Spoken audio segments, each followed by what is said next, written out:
कराची की तरफ रवानगी।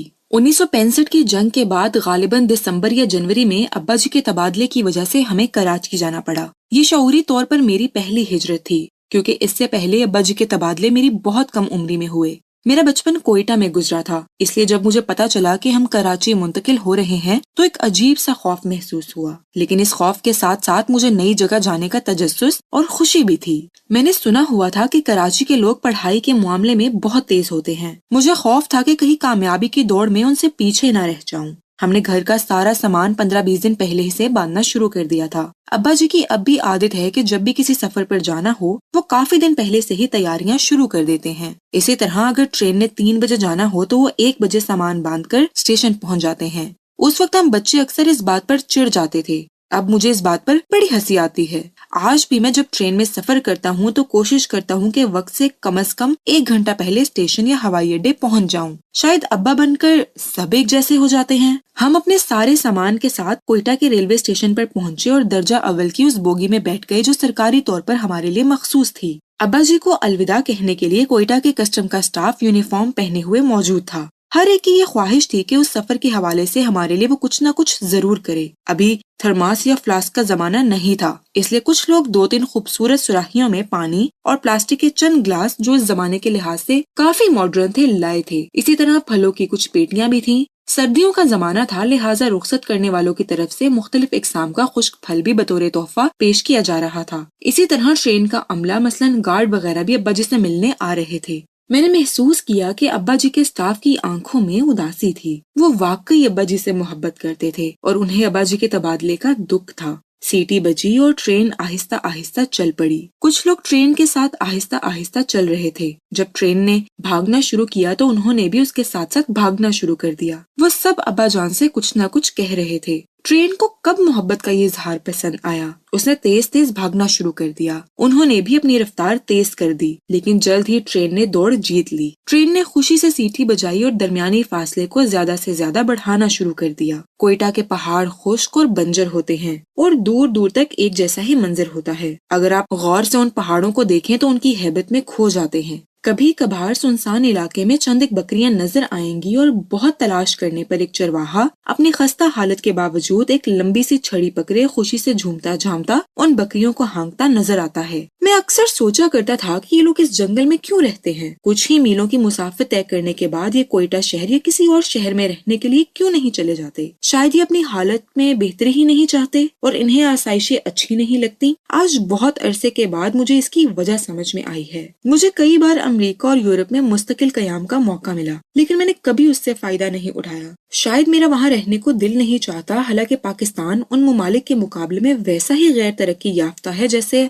हमारे शहरों की निस्बत के सुनसान इलाका। गालिबन दुनिया में वही जगह अच्छी होती है जो आपके रहन सहन के मुताबिक हो, जहाँ इंसान खुद को बिल्कुल आजाद महसूस करे। अक्सर लोग जब अपने से अमीर लोगों में जाएं तो उनके लिए खाना खाना वबाले जान बन जाता है। वो अपनी मर्जी से ना नवाला तोड़ सकते हैं। अगर उन्हें नवाला चबाने की आदत है तो बगैर चबाए खाने का मजा नहीं आता, लेकिन वो वहाँ चबा नहीं सकते क्योंकि चबाने से मुंह से आवाजें भी निकलती हैं। अगर वो हाथ से चावल खाने की आदी हो तो चम्मच से खाने से उनका पेट नहीं भरता। चाय मुंह से शड़ शड़ की आवाज निकाले बगैर पीने का मजा नहीं आता। इंसान को हमेशा अपनी रवायात पर फख्र होना चाहिए। जब इंसान अपनी रवायात पर इंतहा दर्जे का फख्र करे तो अगर इनमें कोई बुराई भी हो तो वो इतनी अहम नहीं लगती। मुझे याद है कि 1986 में इंग्लैंड में एक ट्रेनिंग हासिल कर रहा था। खाना मैं मेस में खाया करता था। खाने में एक डिश चावलों की जरूर हुआ करती थी। पहली दफा जब मैंने प्लेट में चावल डालकर हाथ से खाना शुरू किया तो वहाँ पर मौजूद बहुत से लोगों ने मुझे देखना शुरू कर दिया। उनकी आंखों में तजस्सुस था। चूँकि गोरे आमतौर पर किसी की जाती जिंदगी में मुदाखलत नहीं करते, इसलिए वो सिर्फ दूर दूर से देखने पर ही इक्तफा कर रहे थे।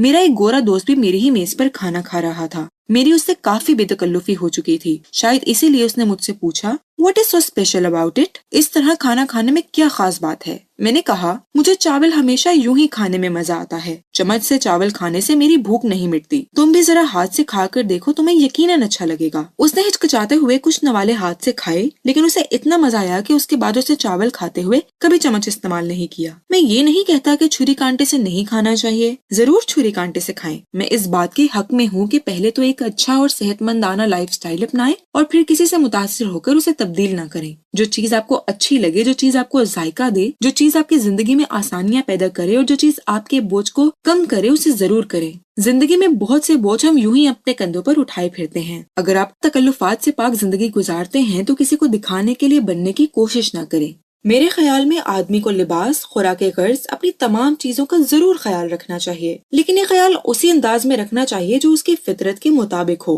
कोयटा से कराची के सफर में बहुत से छोटे स्टेशन आते हैं। रास्ते में एक स्टेशन आता है जिसका नाम सरियाब है, जिसका मतलब है सर तक पानी। नाम से यूं लगता था कि यहाँ पर बहुत सी झीलें होंगी, कोई दरिया होगा, ये कम से कम बहुत से कुएं तो होंगे, लेकिन ये खुश्क इलाका था। पानी ढूंढने से भी नहीं मिलता था। जब ट्रेन रुकती थी तो लोग थोड़े से पानी के लिए ट्रेन की तरफ भागते थे। इस स्टेशन पर ट्रेन बमुश्किल 1 या 2 मिनट रुकती थी। उससे अगले स्टेशन का नाम आबगम है, जिसका मतलब है पानी गायब। मुझे ये देखकर हैरानी हुई कि यहाँ के लोग पानी पी रहे थे और कुछ नलकों से पानी भी निकल रहा था। उससे मैं सोचने पर मजबूर हो गया कि इन दोनों स्टेशनों के नाम तब्दील हो जाने चाहिए। चूँकि कोयटा और बलोचिस्तान का इलाका खुश्क है, इसलिए पानी की किल्लत इस इलाके में हमेशा से रही है, और जब पानी की किल्लत होगी तो ऐसे इलाके में खेती बाड़ी कम होगी, जबकि खेती बाड़ी ही तरक्की पजीर मुआशरे की खुशहाली का बाइस होती है। इस स्टेशन से आगे निकले तो फिर सुरंगों का एक सिलसिला शुरू हो जाता था। जब ट्रेन सुरंग से निकल रही होती या दाखिल हो रही होती तो मैं सोचता था कि रेल की पटरी बिछाने वालों को इस वक्त सुरंग बनाने के लिए कितनी मेहनत करना पड़ी होगी, जिसका फायदा हम आज भी उठा रहे हैं। तकरीबन 10 या उससे ज्यादा सुरंगें कोयटा और सिब्बी के दरमियान आती हैं।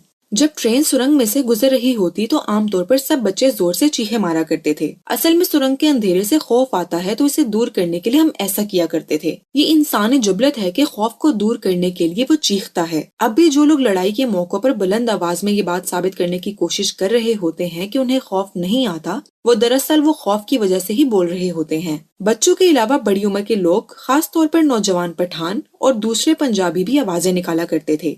पढ़े लिखे लोग अपने जज्बात पर काबू नहीं पा सकते। यही वजह है कि हमारे देही इलाकों में कम गम का मौका हो तो कम पढ़े लिखे लोग धाड़े मार मार कर रोते हैं, जबकि पढ़े लिखे लोग नाक पूंछते रह जाते हैं। इसी तरह बहुत खुशी के मौके पर बुलंद आवाज से कहकहा मारकर हंसना गवारपन की इलामत समझा जाता है और लतीफों पर लोटपोट होना आमतौर पर गैर मुहज्जब समझा जाता है। क्या आपको मालूम है कि हम ऐसा क्यों करते हैं? असल में हम जितने ज्यादा तालीम याफ्ता होते चले जाते हैं उतने ही अपने जज्बात के इजहार पर पाबंदियां लगाते चले जाते हैं। हम जितने ज्यादा तरक्की याफ्ता हों या जितने ज्यादा पढ़े लिखे हों, पाबंदियां उतनी ही ज्यादा होती हैं और उतने ही ज्यादा आप शख्सी कैद में मुब्तला होते हैं। अगर हम तारीख का मुशाहिदा करें तो हमें पता चलेगा कि इस दुनिया में सिर्फ उन लोगों ने कोई कारनामा अंजाम दिया होगा जो इस कैद से आजाद थे। इसकी वजह यह है कि नई और ताज़ा सोच सिर्फ आजाद जहनों में ही होती है। कोयटा के पहाड़ वहाँ के रहने वालों के सोच की अक्कासी करते हैं। यहाँ के लोग बहादुर, जफाकश और निडर होते हैं। यहाँ का हर शख्स कम ही किसी के दबाव में आता है। कहते हैं कि जिस इलाके के लोग बहादुर हों वहाँ डाकू बदमाश कम पैदा होते हैं, इसीलिए इन इलाकों में ऐसी चीजें कम देखने को मिलती है। सिब्बी के स्टेशन पर ट्रेन आमतौर पर आधे पौने घंटे तक रुकती है। ये एक मैदानी इलाका है, इसलिए यहाँ ट्रेन की रफ्तार भी बहुत तेज हो जाती है। ये इलाका चौंकी रेतीला है, इसलिए आमतौर पर ट्रेन की खिड़कियाँ बंद कर दी जाती हैं। रोहड़ी के पुल के बारे में कहा जाता है कि ये पुल बगैर सतूनों के है और उसे अंग्रेजों के जमाने में बनाया गया था। कहते हैं जिस शख्स ने ये पुल बनाया था अंग्रेजों ने उसके दोनों हाथ काट दिए थे ताकि वो दोबारा ऐसा पुल न बना सके। तारीख में आपको हाथ काटने के इस तरह के कितने ही वाकयात मिलेंगे, लेकिन इसके सच या झूठ होने के बारे में तारीख आज तक फैसला नहीं कर सकी। कराची स्टेशन से तकरीबन 20 मील पहले ही लोग स्टेशन पर उतरने की तैयारियां शुरू कर देते। जब हम कराची स्टेशन पर पहुंचे तो हमें लेने वाला कोई ना था। ऐसा पहली दफा हुआ था। यहीं से कराची के बारे में मेरा पहला तासुर ये बना कि इस शहर के रहने वालों में मुरव्वत कम होती है। हालांकि वहाँ आता भी तो कौन। कराची में ना तो हमारा कोई रिश्तेदार था और ना ही कराची ऑफिस का कोई ऐसा निजाम था। लिहाजा अब्बा जी ने खुद ही सारा सामान ट्रक पर चढ़वाया।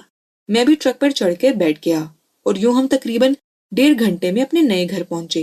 ये घर कोयटा वाले घर की निस्बत अच्छा था। उसे देखकर मेरी सारी थकावट जाती रही। हमने सुना हुआ था कि कराची बहुत गर्म इलाका है, लेकिन मुझे तो कराची का मौसम बहुत अच्छा लगा। उसकी वजह शायद ये थी कि यहाँ हर वक्त हवा चलती रहती है। खास तौर पर शाम को तो मौसम बहुत अच्छा लगता था।